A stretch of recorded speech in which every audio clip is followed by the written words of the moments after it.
So one thing that a lot of people do have to learn about when they're going to keep reptiles is feeding. Just like any vet, wouldn't buy a dog if you don't know what a dog eats.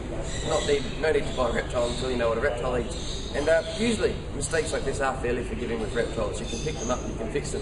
But when they're not picked up, the consequences can be pretty serious. So here we've got a poor blue tongue that lives here in the living jungle. And you can see he's got this funny wavy spine. Now this is called metabolic bone disease. Now this is a result of when he's growing, he's not given any access to UV light or calcium, and as he's growing, his bones don't grow properly. Now, in blue-tongue lizards, unfortunately, there's not much we can do after this has happened to him. All we can do is give him a nice balanced diet, and occasionally these guys do grow out of it. It's gotten better in the time he's been here, but yeah, he's always going to be a bit of a different blue-tongue. So, with this sort of thing, prevention is definitely better than a cure.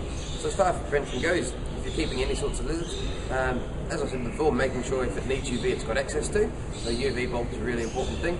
Things like blue tongues which don't require UV so badly, the other way to get about it is make sure they've got a good balanced diet. So things like Reptile. Reptile's got a calcium supplement, and they also come with vitamin D3 in them. What vitamin D3 does, it actually allows them to absorb calcium. So you can give them as much calcium as they like, and if they don't have vitamin D3, it just passes through them. So today, they both come in the one product.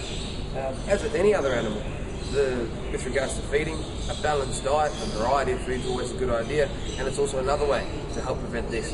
So if you're feeding the same thing again and again and again, vitamins, you can buy them at any good pet store, is a really important thing. Kind of like if you ate nothing but the same meal, they get a very balanced diet.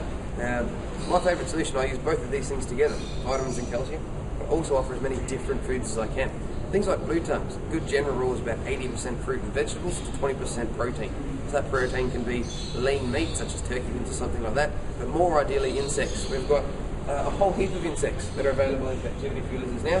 So we've got cockroaches and crickets, which are bred in massive numbers in pet stores and both clean, healthy feeds to feed off.